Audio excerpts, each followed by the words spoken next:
Escuchar a través de esa grieta de lo increado.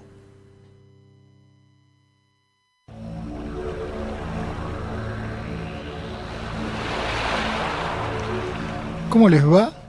¿Você? ¿Cómo andás?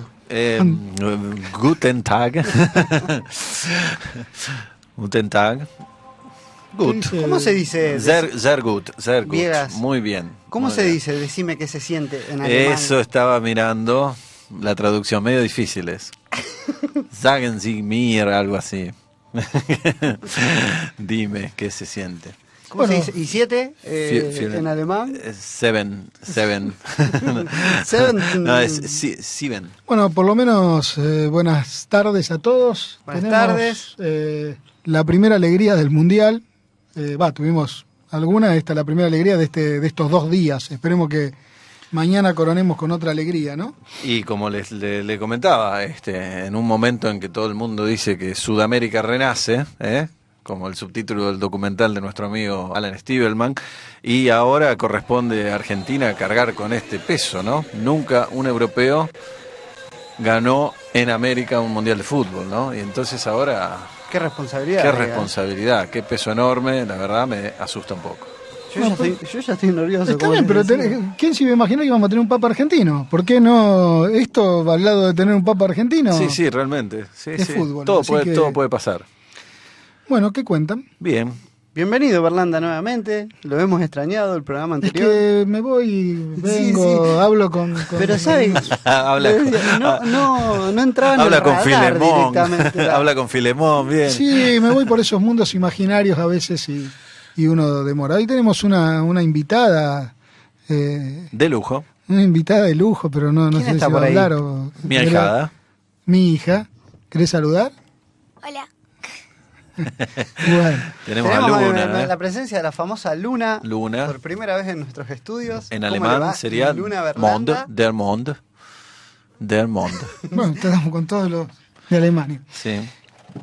Y seguimos hoy con un personaje interesante desde todo punto de vista, desde su construcción teórica, desde sus propias vivencias y desde todo lo que fue aportando a una disciplina como es la psicología y que realmente aportó otra parte que hasta ese momento de principios de lo que era el siglo XX fue construyendo algo que en ese momento no había ni noción. Si Freud de alguna manera pudo hablar de esto que era el inconsciente, aquello que está vedado y que nos guía en muchos actos de nuestra vida sin que nosotros sepamos por qué hacemos tal o cual cosa, Jung aportó el tema del inconsciente colectivo, es decir, lo que sería un inconsciente propio de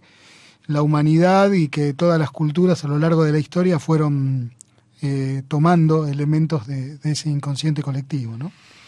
Así es. Leía los otros días acerca de una biografía muy polémica que hizo un historiador de la psiquiatría que se llama Richard Knoll. También interesante porque ha sido un autor que ha trabajado sobre el tema del chamanismo también, ¿no? Más propio, digamos, de lo antropológico. Pero este autor, en esa biografía, digamos, que se llamaba Jung el Cristo Ario, bastante polémica porque trataba de defenestrar de alguna manera el valor que pudiese tener la teoría del inconsciente colectivo, prácticamente buscando algunas documentaciones que los descendientes de Jung no le daban. Entonces buscó en archivos del Congreso de Estados Unidos, encontró aparentemente unas documentaciones de un ayudante de Jung, que cuando trabajaban como psiquiatra en un hospital yo no sé si en Suiza, justamente, y donde supuestamente un poco todo el andamiaje de esta teoría habría surgido a partir de un paciente en particular, que no era en realidad un paciente de Jung, sino de otro colega, que decía tener visiones, digamos, donde aparecía una especie de deidad solar, digamos, con cabeza de león y demás, que se parecía mucho a una antigua, digamos, deidad, ¿no? Y histórica, ¿no? Y aparentemente de ahí habría surgido la teoría del inconsciente colectivo, porque se suponía que esta persona, que era un paciente psiquiátrico, no podía haber nunca visto o conocido imágenes de este dios solar, que ahora no recuerdo, no me sale el nombre. Mitra, ahí está, de los misterios de Mitra, ¿no? Y según Richard Noll, sí era muy posible, porque en Alemania en esa época, o en todos los países, digamos, de habla germánica, se habían conocido muchos libros que trataban sobre Mitra y cuyas portadas y demás traían dibujos o fotografías de las ilustraciones de Mitra.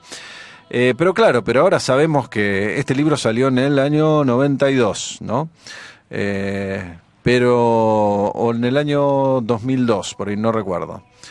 Pero ahora sabemos que desde el 2009 se ha publicado el libro rojo de Carl Gustav Jung, y sabemos que en realidad, más que la cuestión con este paciente, si es real o no es real, o si hubo alguna cuestión referente a si podía conocer al dios Mitra o no lo conocía y lo recibió, digamos, desde otro plano de la psiquis, no me parece tan relevante, siendo que ahora conocemos y tenemos a mano todas las experiencias subjetivas que tuvo el propio Jung, y donde él mismo es explícito en decir que todas sus teorías, entre ellas la del inconsciente colectivo, surgen a partir de sus experiencias personales. Así que no sería para nada relevante lo que este biógrafo... Lo que pasa que no se conocía lo del libro rojo, porque no estaba publicado. Eso, entonces, digamos que puede haber conocido algunos documentos para hacer esta investigación o esta tesis, pero no tenía la información más importante, que tampoco, se la daban que tenía que ver con todo lo que es fueron sus sueños, sus visiones. Exacto. Y esto que él provocaba, ¿no? Era adentrarse en este mundo, y quiero, justamente vos hacías referencia al inconsciente colectivo.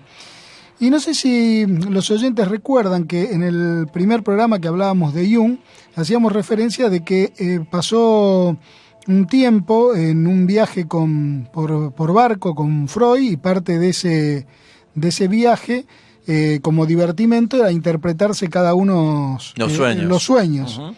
Y es muy interesante el sueño que, digamos, da la base a lo que es el inconsciente colectivo, y que Freud no pudo interpretar. Y me voy a remitir justamente a palabras del propio Jung. El sueño fue el siguiente: me encontraba en una casa desconocida que tenía 2 plantas. Era mi casa. Yo me hallaba en la parte superior. Allí había una especie de sala de estar, donde se veían bellos muebles antiguos al estilo rococó. De la pared colgaban valiosos cuadros antiguos. Yo me admiraba de que tal casa pudiera ser la mía, y pensé, no está mal, pero entonces caí en cuenta de que todavía no sabía qué aspecto tenía la parte inferior. Descendí la escalera hacia la planta baja. Allí todo era mucho más antiguo. Fíjense ustedes lo que va diciendo el sueño, ¿no? Una parte superior, de estilo rococó y demás, que era más o menos, digamos, muebles antiguos, pero en la planta baja, que él desconocía, era todo más antiguos. Y vi que en una pared de la casa pertenecía al siglo XV o XVI. El mobiliario era propio de la Edad Media, y el pavimento era de ladrillos rojos. Todo estaba algo oscuro. Yo iba de una habitación a otra y pensaba, ahora debo explorar toda la casa. Llegué a una pesada puerta y la abrí. Tras ella descubrí una escalera de piedras que conducía al sótano. Bajé. Me encontré en una sala muy antigua, bella y abovedada. Inspeccioné todas las paredes y descubrí que entre las piedras del muro había capas de ladrillos. Aumentó mi interés. Observé el pavimento. Era de baldosas. Y en una de ellas descubrí un anillo que, al tirar de él, levantó la losa y nuevamente hallé una escalera, que esta vez era de peldaños de piedra muy estrechos que conducían hacia el fondo. Bajé y llegué a una pequeña gruta. En el suelo había mucho polvo, huesos y vasijas rotas como restos de una cultura primitiva. Descubrí 2 cráneos humanos semidestruidos y al parecer muy antiguos. Entonces me desperté. Nivel superior, nivel inferior, una puerta, un nivel más bajo y finalmente algo que llega a las culturas más primitivas y que ya no es ni siquiera una habitación, sino que es una gruta. De todo esto, lo que interesó realmente a Freud fueron los 2 cráneos. Una y otra vez volví a hablar de ellos y me insinuaba que intentara hallar un deseo en relación con ellos. ¿Qué pensaba yo sobre los cráneos? ¿De quién eran? Naturalmente, yo sabía exactamente a dónde quería llegar. Él pensaba que en el sueño se ocultaban deseos de muerte, pero yo me preguntaba, ¿qué quiere realmente? ¿A quién debo desearle la muerte? Me opuse a tal interpretación e incluso llegué a vislumbrar lo que realmente significaba este sueño, pero todavía no confiaba en mis opiniones. Recordemos que a esa altura Jung era 12 años más joven, y Freud ya era toda una autoridad en lo que es la psicología, ¿no? Entonces no confiaba en mis opiniones y me interesaba oír las suyas. Quería aprender de él. Así pues me dejé llevar por sus intenciones y le dije, son de mi mujer y mi cuñada, pues tenía que nombrar a alguien a quien valiera la pena desearle la muerte.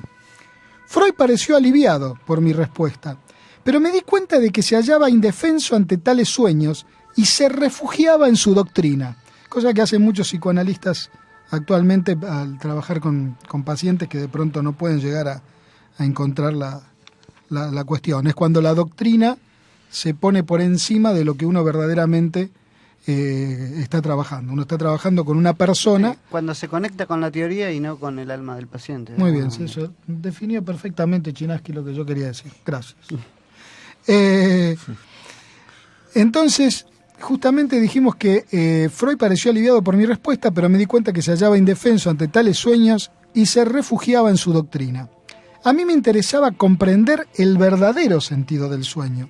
Me resultaba evidente que la casa representaba mi psiquis, con sus complementos hasta entonces ignorados. La conciencia estaba representada por la sala de estar. En la planta baja comenzaba ya el inconsciente, y cuando más descendía, más extraño y oscuro se volvía. En la gruta hallé restos de una cultura primitiva, que apenas puede ser alcanzada por la conciencia. Este sueño se retrocedía hasta los fundamentos de la historia de la cultura, y escuche esta frase, de una historia de estados de conciencia sucesivos. Representaba algo así como un diagrama estructural del alma humana, una premisa de naturaleza totalmente impersonal. Esta idea dio en el blanco, y el sueño se convirtió para mí en una imagen directriz, que en los próximos años se confirmaría de un modo desconocido por mí. Tuve el primer presentimiento de una psiquis colectiva, a priori de la personal. Solo más tarde, al aumentar mi experiencia y profundizar mis conocimientos, reconocí en sus funciones las formas instintivas. Primer sueño de Jung en ese viaje con Freud, donde aparece, esto es de su autobiografía, donde aparece el concepto de una psiquis colectiva que, digamos, tiñe y envuelve a toda la psiquis personal, ¿no? Y que aparece justamente, y esa frase, qué interesante, ¿no? Que retrocedía hasta los fundamentos de la historia de la cultura de una historia de estados de conciencia sucesivos. Y también, de alguna manera, él sin querer, porque no se metió de lleno en los estados no ordinarios de conciencia, pero de hecho él los vivía, a estos estados no ordinarios de conciencia. en esa mención está también el concepto de estado no ordinario de conciencia, y que, digamos, obviamente todo lo que hoy sabemos a partir de la antropología y la arqueología, que todas las pinturas rupestres, en base a los trabajos de Williams, que es un arqueólogo y que también hizo justamente un estudio sobre la conciencia, él pudo determinar de que venían a partir de estados no ordinarios de conciencia, lo que eran las pinturas rupestres de las cuevas más importantes del mundo, Altamira, las cuevas francesas que no recuerdo el nombre. Todas esas pinturas eran producidas en estados no ordinarios de conciencia y eran pinturas de origen chamánico, ¿no? Uh-huh. Y de alguna manera Jung, a través de esas experiencias personales que dieron como fruto después toda su andamiaje teórico y académico, se acercó bastante a lo que era la intuición o la concepción del sueño y del inconsciente por parte de las antiguas culturas, ¿no? Que creo que tenían, quizás no le llamaban inconsciente colectivo, pero con algún otro nombre, digamos, está presente en sus mitos, entre ellos tantas culturas para las cuales los sueños comunes y los sueños transpersonales de alguna manera están bien separados y definidos y comprendidos, ¿no? Justamente hablábamos en el programa pasado de los viajes que pudo hacer Jung una vez que ya tenía cierto renombre y por la venta de sus libros y demás. Estuvo tanto en Norteamérica, en el pueblo de Taos, donde pudo entrevistar a algunos caciques indígenas, como también en Uganda, en el norte de África y demás, donde intentó con mucha persistencia acceder al mundo onírico, al mundo de los sueños de los individuos de estas culturas. Pero se encontró con que muchos de ellos, con bastante miedo y desconfianza, no le contaban los sueños, quizás porque el mismo temor, digamos, que esto también tan popular, que es la idea esta de que cuando se los fotografiaba, digamos, perdían el alma, ¿no? Un poco sería algo así como la misma idea. En cambio, por ejemplo, entre los porteadores, que mayoritariamente eran suajilis y somalíes, no era así. Frecuentemente le contaban los sueños a Jung durante su viaje, digamos, turístico. ¿Por qué? Porque ellos sí consultaban el libro árabe de los sueños y, por supuesto, también se remitían a Jung debido al conocimiento que tenía del Corán, ¿no? De ahí que los porteadores lo llamaban a Jung el hombre del libro, ¿no? Porque también siempre tenía en sus manos el Corán. Y en cierta ocasión, durante esta visita al África, se encontró con una especie de doctor cacique, un chamán, que se le cuestionó también acerca de sus sueños y respondió a nuestro profesor y psicólogo con franca melancolía que desde que los ingleses habitaban en África, ellos habían dejado de soñar, y que anteriormente era frecuente que dieran a conocer los sueños, pero ahora era innecesario. Todo lo sabían los ingleses. Fíjese usted que lo importante de esto es que el concepto de análisis de los sueños, si se quiere, es un concepto que los tienen las culturas, digamos... sí, por milenios. Por milenios, o sea, de darle un valor, porque consideraban que lo que sucedía en los sueños era parte también del mundo real, ¿no? Uh-huh. Y que los sueños no era simplemente una cuestión anecdótica, si se quiere, sino que tenían un profundo significado, ¿no? Después Freud le daría el significado de una forma de poder interpretar o llegar a los contenidos inconscientes, que el inconsciente se expresaba en los sueños. Y en este inconsciente colectivo estarían habitando lo que él llamó arquetipos, ¿no? Esto también creo que forma parte de su experiencia subjetiva personal. Bueno, el tema de que, y esto es muy importante, porque justamente Jung empieza con estos estados visionarios y a buscar estos estados visionarios a partir de la ruptura con Freud. Y esto se sucede en el año 1950. no sucede en el 50, perdón, en el año 1950, Jung comenta cómo fue que empezó su trabajo de empezar a incursionar en estos mundos imaginarios o en esto inconsciente colectivo. Y dice así: toda esta idea surgió como un deslave que no puede frenarse. La necesidad subyacente solo se me aclararía más adelante. Fijé la explosión de esos contenidos psíquicos que no encontraron espacio en la atmósfera constreñida y visión estrecha de la psicología freudiana. Era la situación arquetipal del discípulo abandonando al maestro, pero Jung también experimentó la situación como un gran sacrificio. Cuando finalicé el capítulo sobre el sacrificio, sabía de antemano que este libro me costaría mi amistad con Freud. Tenía que exponer allí mi noción del incesto, la transformación decisiva del concepto de líbido, además de otras ideas por las que me diferenciaba de Freud. Durante 2 meses no fui capaz de agarrar mi pluma. Así de atormentado me tenía el conflicto. A menudo me preguntaba: ¿debo guardarme mis ideas o correr el riesgo de perder tan importante amistad?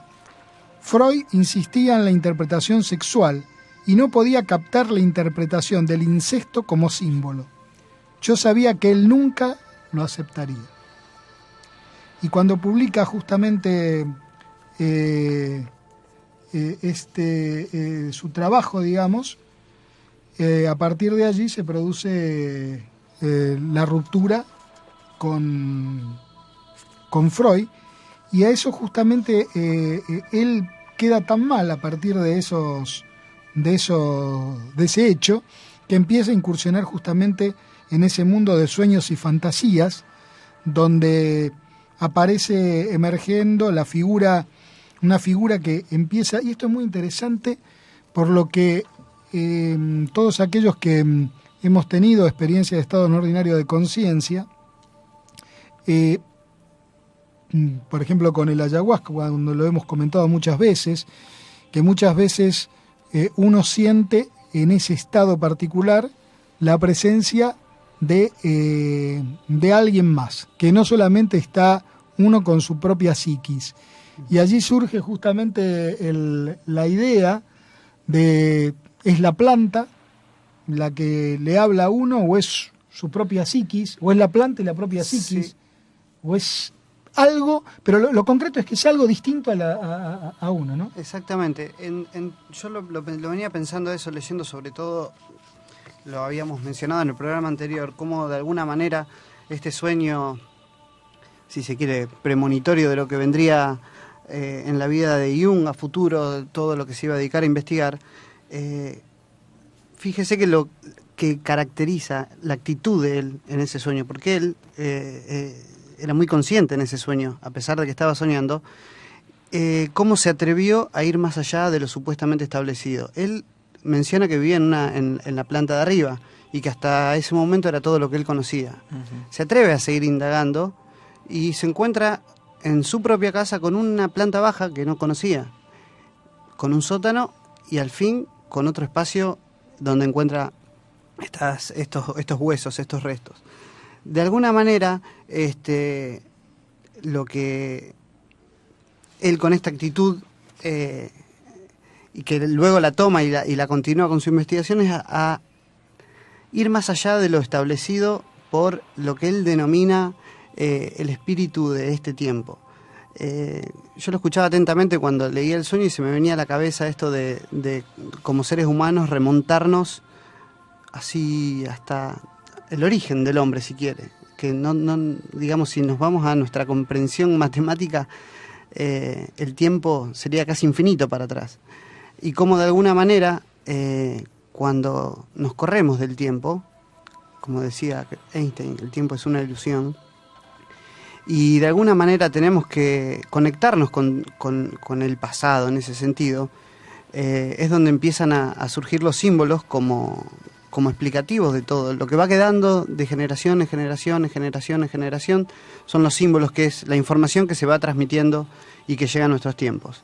Y esto que mencionabas de cuando uno se encuentra en un estado ampliado de conciencia, de sentir la presencia de alguien más, creo yo que Jung en el Libro Rojo lo menciona y él lo denomina así, el espíritu de la profundidad, le dice él, y lo contrasta con lo que sería el espíritu de nuestros tiempos.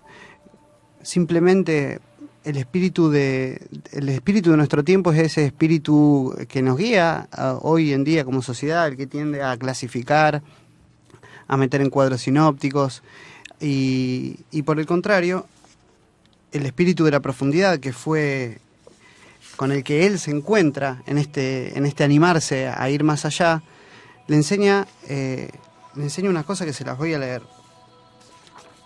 si me permiten. Usted está leyendo directamente el Libro Rojo.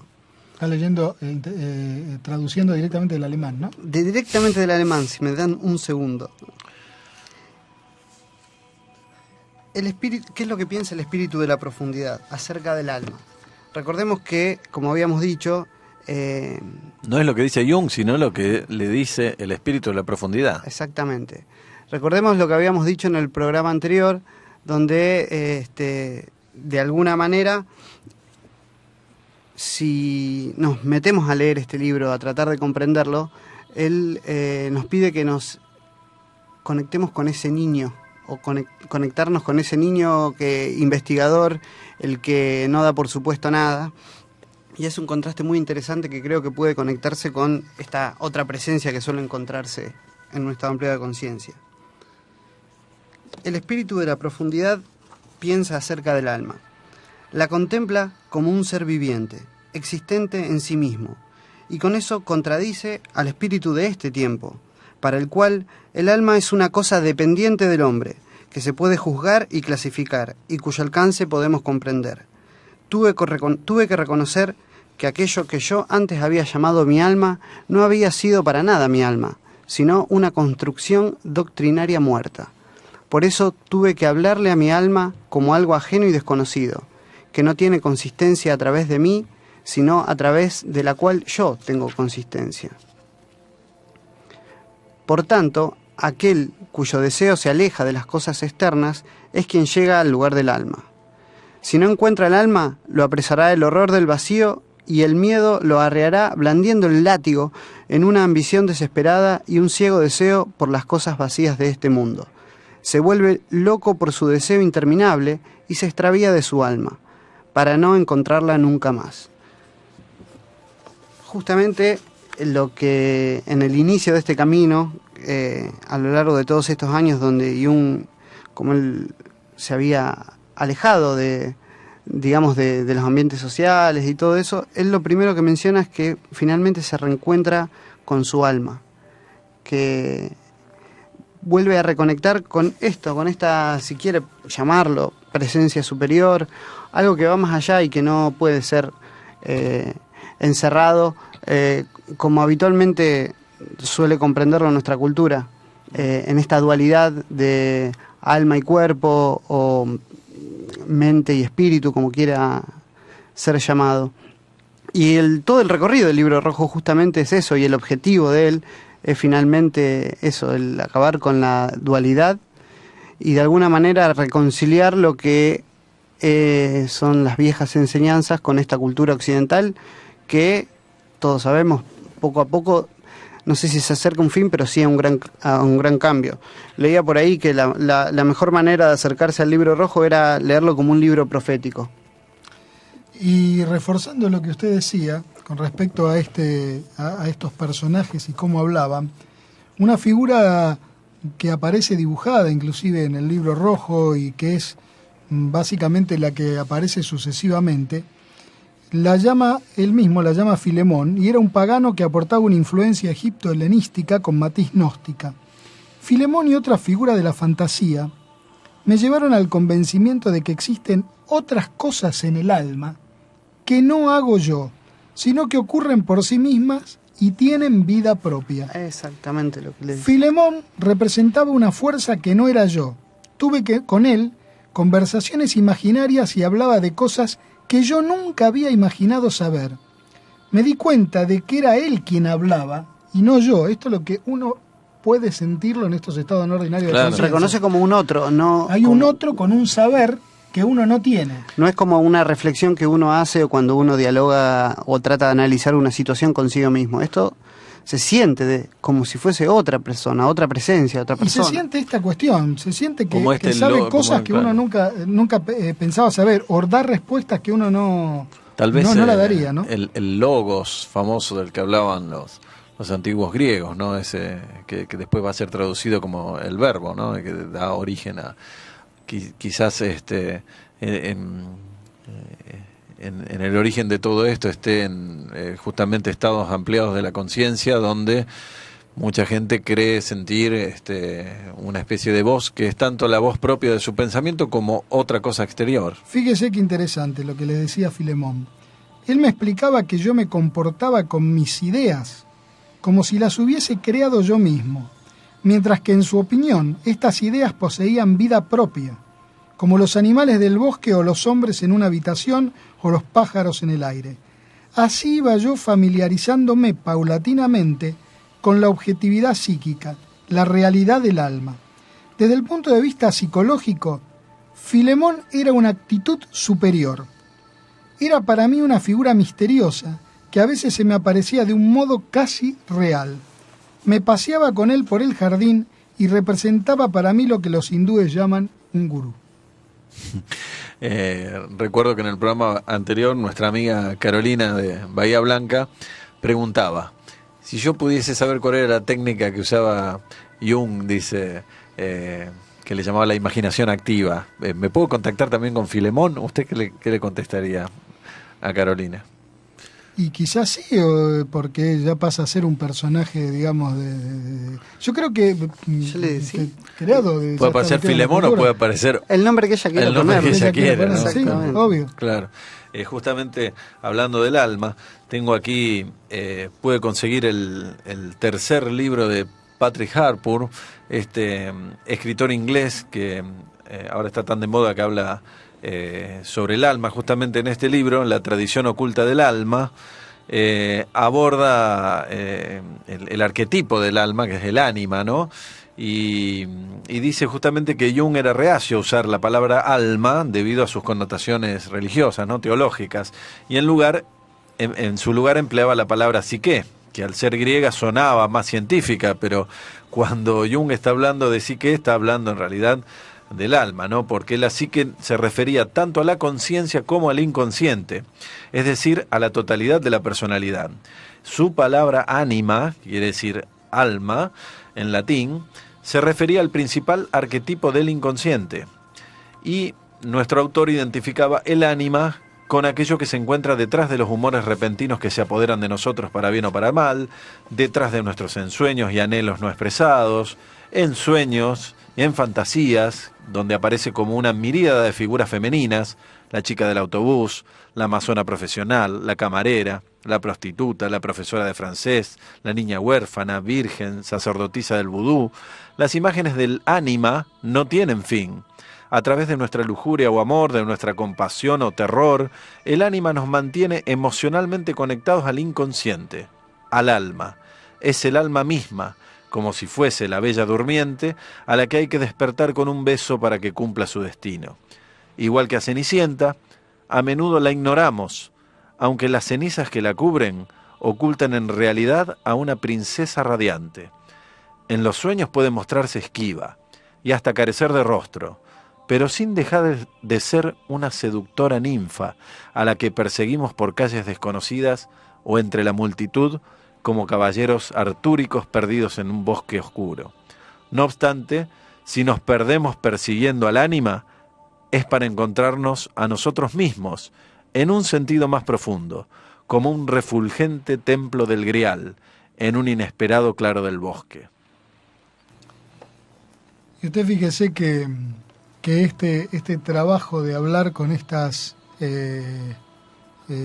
imágenes que aparecían, que conectaban con el alma misma, con esta parte que tiene vida propia, como decía recién, él termina diciendo que los años en que yo estaba procesando mis imágenes internas fueron lo más importante de mi vida. En ellos se decidió todo lo esencial. Todo comenzó allí. Los detalles posteriores solo fueron añadiduras y aclaratorias al material que emergió del inconsciente y me inundó. Fue la materia prima para el trabajo de toda mi vida. ¿Y sabe qué? Se me ocurría recién mientras usted estaba leyendo esos aspectos del libro rojo, que a veces en los sueños uno puede tener mezclado obviamente los contenidos del inconsciente colectivo y los contenidos del inconsciente. Y me llamaba la atención, me vino así cometiendo un pecado de poder interpretar, hacer otra interpretación al sueño de Jung, más allá de lo que interpretó Jung y lo que interpretó Freud, que qué casualidad, entre comillas, que justamente había 2 cráneos en esa cueva en el interior, ¿no? Y que Freud interpretó como una pulsión de muerte. Y en realidad, quizás, ¿por qué no esos 2 cráneos no eran ni más ni menos que Freud y Jung, y la pulsión de muerte interpretada por Freud tenía que ver con la muerte de la amistad, claro, que era decisiva para que cada uno siguiera su camino, ¿no? Claro. De alguna forma los 2 en ese punto tenían razón. Ese interior o esa gruta final que estaba con los 2 cráneos y todas cerámicas y cosas de un pueblo primitivo, era la imagen del inconsciente colectivo y que de alguna manera iba a terminar con la amistad de ellos 2, representada quizás con la pulsión de muerte que decía Freud en esos 2 cráneos, ¿no? Claro. Sí, ahí estaban, parece. Sí, en realidad, muy buena interpretación. Sí. Y si estaría vivo, no le preguntaría, si... voy a ver si lo contacto en mis sueños ahí una vez que me dice lo que próximo viaje, Berlanda. Tenemos un tema musical, supongo, para este momento. Nuevamente tenemos un tema musical elegido por DJ Piegas. Y claro, y que tiene que ver, ¿no?, con lo que estamos hablando, porque en el programa anterior, obviamente, ¿Qué escuchamos en el programa anterior? En el programa anterior escuchamos Synchronicity, sincronicidad, a partir de esta categoría o este concepto creado por Carl Gustav Jung. No me diga que de tiene The Police, ¿no? Otro tema sí, con alguno de los conceptos claves del Dr. Jung. Exacto, surgió rápidamente. A ver. Inconsciente colectivo de Charly García. A ver, señor DJ Cristian. ¿Cómo impactan los fenómenos culturales en nuestra sociedad? Reflexioná con nosotros en La Grieta de lo Increado.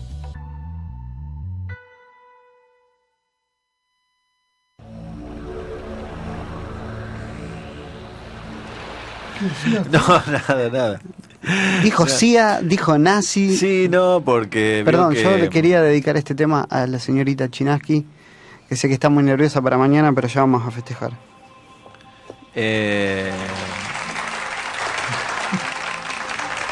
Se viene de todo tipo de estallido con la señorita Chinaski. No, usted sabe que el hecho de que Jung aceptara ser presidente honorario de la Sociedad Médica de Psicoterapia y director de la revista de psicoterapia durante la época nazi, digamos, ha sido utilizado por algunas personas como argumento de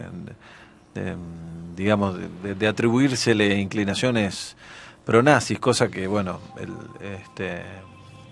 una discusión, digamos, que hoy parece media irresuelta, pero que aparentemente, bueno, él mismo dice que no, que ya Freud lo había acusado de antisemita porque se sentía incapaz de experimentar su materialismo sin alma, dice, con esta propensión a husmear por doquier el antisemitismo, los judíos terminan suscitando el antisemitismo, dice.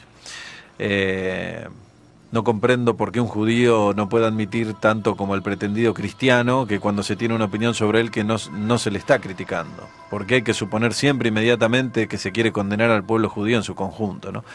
Así es la manera en que Jung se defendió, ¿no? Y una serie de documentos norteamericanos desclasificados recientemente indican la supuesta colaboración entre Jung y Ales Dulles, que llegaría en 1942 a Berna, con la misión de elaborar un informe sobre el movimiento secreto antinazi en Alemania, ¿no? Entró en contacto con Jung, que era un gran conocedor del alma germánica, usted sabe que se anticipó incluso a la ascensión de Hitler al poder a partir de los análisis de los sueños de sus pacientes alemanes, ¿no? Donde empezaron a aparecer sueños colectivos, podríamos decir, en esa época, antes de la década, digamos, del 33, donde aparecía mucho mitología germánica, digamos, en los sueños, Y entonces él como que logró anticiparse de que había una revolución en el alma Sí, señor. colectiva Y de alguna alemana. manera, si quiere el paralelismo con el tema de la Segunda Guerra Mundial, el que pudo trabajar muchísimo con el inconsciente colectivo de la humanidad en un estado de Segunda Guerra Mundial fue Stan Grof, que también millares de pacientes que ¿Con el LSD o en y ese con momento? respiración Con holotrópica. el LSD no, con el LSD, sí, LSD 2.5. claro. Bien. Perdón que lo interrumpí, Viegas. No, por favor. Continuemos, por favor, con la sección conspiranoica en la y grieta de lo sí, increado. parece ser que el primer presidente de la CIA, ¿no? En un momento posterior,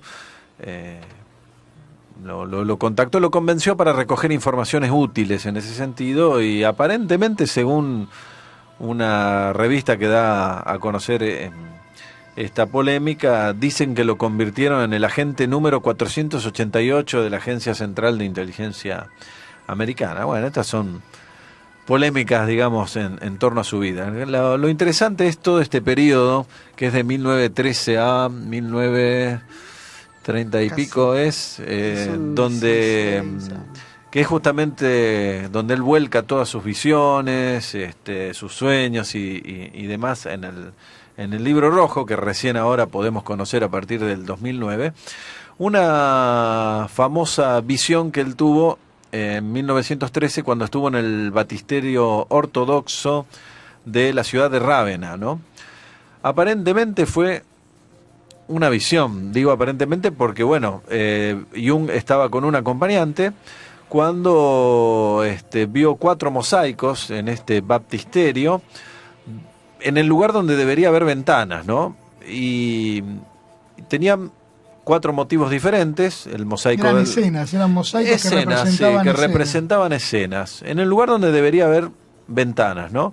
Un mosaico del norte, un mosaico del sur, un mosaico oriental, y el que más le llamó la atención a Jung y a su acompañante era el mosaico occidental, donde se veía una figura de Cristo alargando la mano a Pedro al hundirse. Este fue el que más importancia le dieron porque lo asociaron con el arquetipo de muerte y resurrección.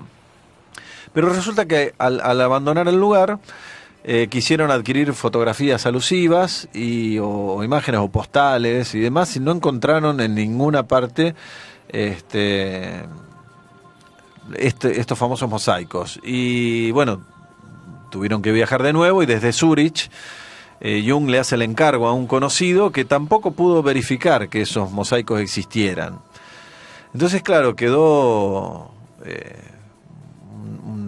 O sea, él y su acompañante vieron en el lugar donde había ventanas mosaicos con unas 4 figuras escenas distintas. exacto. Y la escena esta oriental de Jesús tomando la mano a Pedro fue la que más le llamó la atención. Pero en realidad eso estuvo solamente en la mente de Jung y su acompañante. Lo que suena extraño porque estaríamos ante una especie de visión compartida, sí, que ¿no? es común a veces en algunos casos de psicosis. Lo que pasa es que si nosotros vamos al aspecto netamente clínico, parte de lo que, y más en esos años donde él estaba también muy tomado, si se quiere, por esas visiones, era una psicosis controlada, por decirlo de alguna Sí, es lo que manera. hablamos, sí, exactamente. O él Entonces, peleaba quizá contra es esa que de alguna psicosis, manera- y ahí es donde Filemón lo acompañaba muchas veces. claro, lo iba Lo guiaba, Le digamos. ponía los pies, digamos, de alguna Le manera. ponía un poquito los pies sobre la tierra. Es que justamente todo ese recorrido en esos años es el contacto con las distintas componentes del alma, si quiere.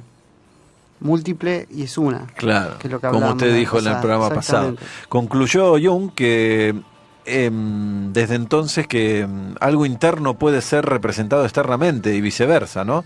Pero se siguió preguntando qué fue real en aquel instante, ¿no? Si los mosaicos, digamos, existieron o existieron solamente en su interior y en el interior de su acompañante.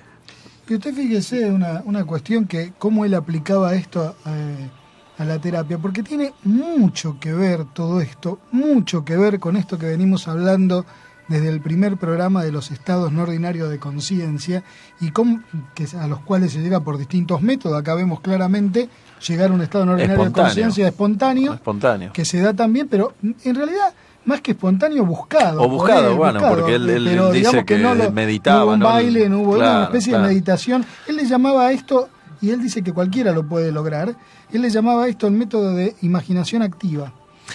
Esto es lo que yo quiero saber, y preguntaba a nuestra amiga Carolina. ¿En algún lugar dejó un manual de técnicas de cómo acceder, digamos, a esta imaginación activa, o simplemente era una especie de meditación creada por él, digamos, donde no dejó en ningún lado por asentado esto, ¿no?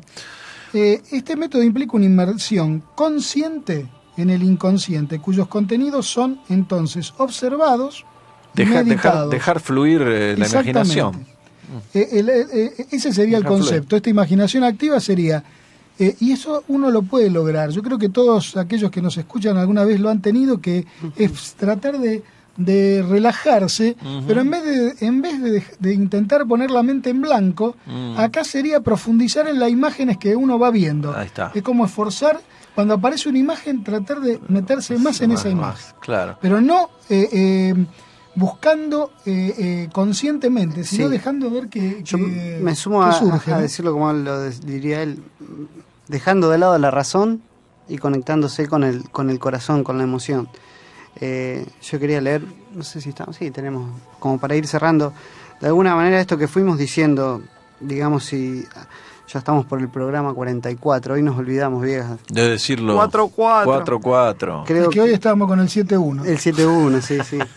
De alguna manera, si han oído entre líneas, todos los que nos siguen desde el principio, si hay algo que siempre rescatamos y que de alguna manera Jung lo representa cabalmente, es esta actitud, si se quiere, exploratoria frente a la vida, esta actitud de un niño, en el sentido de no andar manejándose con la razón y autocercándose, si quiere, con la razón, y abrirse a todo lo nuevo y desconocido como tal.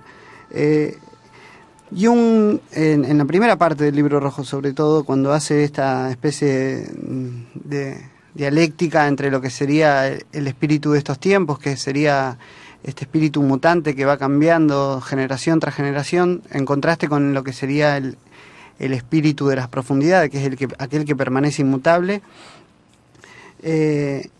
Fíjese, y voy a leerles algo del libro. ¿Lo va a traducir? Sí, lo estoy traduciendo en alemán directamente. Sí. Los sueños son las palabras rectoras del alma. Los sueños preparan la vida y te determinan, sin que tú entiendas su lenguaje. Uno quisiera aprender este lenguaje, mas ¿quién es capaz de enseñarlo y aprenderlo? Pues la erudición solamente no alcanza. Hay un saber del corazón, que da explicaciones mucho más profundas. El saber del corazón no se puede encontrar en ningún libro ni en boca de ningún profesor, sino que crece desde ti, como el grano verde de la tierra negra. La erudición pertenece al espíritu de este tiempo. Sin embargo, este espíritu de ninguna manera capta el sueño, pues el alma está donde quiera que no esté el saber erudito. Mas, ¿cómo puedo obtener el saber del corazón? Solo puedes obtener este saber si vives tu vida por completo. Vives tu vida por completo cuando vives también lo que nunca has vivido aún y que hasta ahora solo dejaste vivir o pensar a otros. Tú dirás, pero no puedo vivir o pensar todo lo que viven y piensan otros. Pero tú debes decir, la vida que aún podría vivir, he de vivirla, y el pensar que aún podría pensar, he de pensarlo. Tú quieres, por cierto, huir de ti mismo para no tener que vivir lo no vivido hasta ahora. Sin embargo, no puedes huir de ti mismo. Está todo el tiempo contigo y pide realización. Si te pones ciego y sordo en contra de este pedido, entonces te pones ciego y sordo en contra de ti mismo. Así nunca alcanzarás el saber del corazón.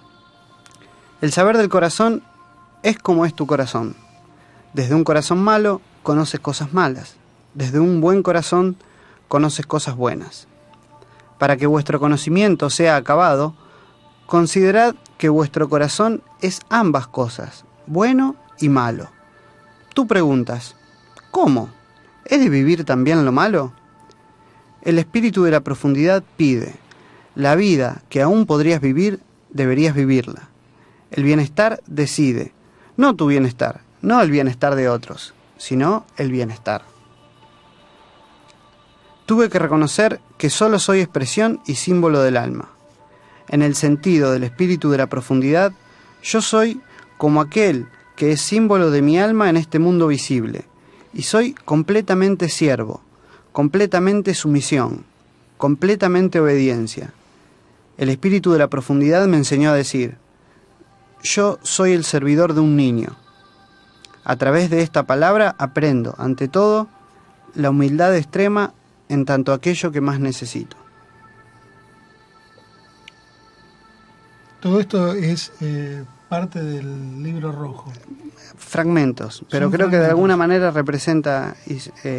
Sí, porque es bastante grande, el libro rojo se puede Es conseguir. enorme, sí. sí. Y usted sabe lo que le comento a los dos y le comento a los oyentes.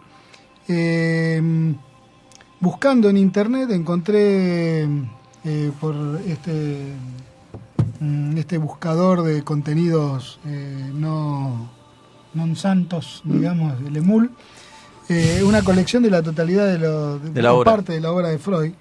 Y lo interesante es que está en PDF el libro rojo original.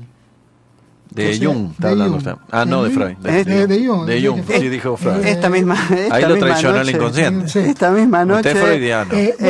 Berlanda con el parche en el ojo nos va a compartir. ¿Sabe lo que es interesante de ver el libro rojo de Jung, el original?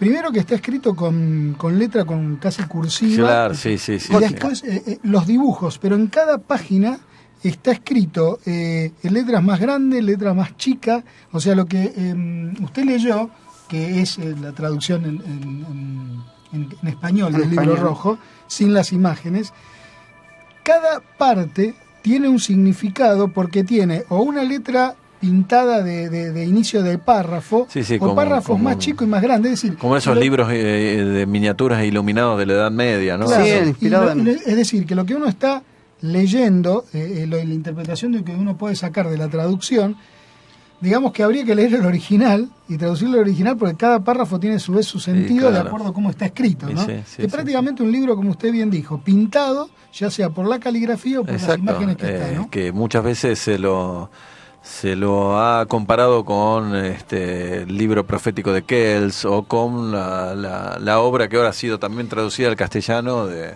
William Blake, ¿no? Donde William Blake, famoso poeta inspirado, que tuvo también sus visiones o sus episodios psicóticos, habría que ver de acuerdo al punto de vista que se lo mire, ya en su juventud, y que hizo una obra de arte total, ¿no? Porque hasta ahora se habían publicado por ahí sus poemas, pero no sus ilustraciones, y él siempre quiso que ambas cosas estuviesen correlacionadas, porque las ilustraciones tienen relación con los poemas tienen relación con las ilustraciones, Igual por que lo tanto, recién ahora, fíjense, las décadas y décadas, se ha podido lograr, digamos, publicar todo junto como él hubiese querido. Y no quiero que nos vayamos sin este concepto que me parece sumamente interesante. Y después yo le voy a Con relatar respecto algo sobre el final de su vida. a la psicoterapia, que dice que pero el hecho real es que el acceso a lo luminoso es la verdadera terapia, y en la medida en que usted accede a las experiencias luminosas, usted se libera de la patología y hasta el propio mal toma características luminosas. Ujú. Así es. Usted, si tuviese que traernos aquí a la mesa un símbolo del chamanismo de todos los tiempos, un eje del mundo que está en el arte, en las películas, en las mitologías, en la historia de las religiones comparadas y demás, ¿qué me diría? Símbolo de la unión de los tres planos. El árbol. El árbol. Ujú. Pues bien, Carl Gustav Jung murió el 6 de junio de 1961 tras una corta enfermedad en su casa junto al lago de Zúrich, en este apacible poblado de Küsnacht en Suiza, a los 86 años de edad. Se encontraba leyendo una obra de Teilhard de Chardin, justamente El fenómeno humano. ¿Y sabe qué pasó exactamente en el instante de su fallecimiento? 6 de junio del 61, cuando muere Jung a los 86 años. Un rayo cayó sobre el árbol donde él solía descansar y lo partió en dos. El jardinero lo reparó posteriormente. ¿Qué me dice? Nada, es más simbólico, imposible. ¿Era un chamán o no? Al menos es muy interesante lo que ocurrió, ¿no? Ya que el rayo también forma parte de iniciación chamánica, el árbol también, o sea, realmente y ahí fin de la vida. Conmovedor, ¿no? Creo que sí, podemos realmente... lupear y volver al primer programa a partir de ahora. Si a partir de ahora vuelven al primero y vuelve al Grieta, primer programa de Jung. Sí. Y vuelve a escucharlo. Y vuelve a escucharlo. Yo siempre volvemos a lo mismo y sigo insistiendo. Y creo que voy a tomar las palabras de Jung, que lo dijo. Ábrete corazón, deja a un lado la razón, ¿sí? Y recordar siempre, y a cada momento... Eso lo dijo Rosa Giove, ¿no? Sí. Se lo dijeron a Rosa. Se lo dijo a Rosa. Otro Filemón. Filemón, el Filemón de Rosa. Un saludo para Rosa. Decía, recordar momento a momento que estamos al servicio de algo superior, y que ese algo superior es nada más y nada menos que un niño, o una niña como la que nos acompaña hoy. Así es. Así que un beso en la frente a cada uno de los oyentes. Ya pueden irse a dormir o salir a trabajar, no sé en qué andan. Por mi parte, un Guten Nacht y nos vemos la próxima. Y un saludo a todos los amigos brasileños. Chao. Chao. Podés comunicarte con nosotros escribiendo a lagrieta@gmx.com, por Facebook en La Grieta de lo Increado, y también vía Twitter @loincreado.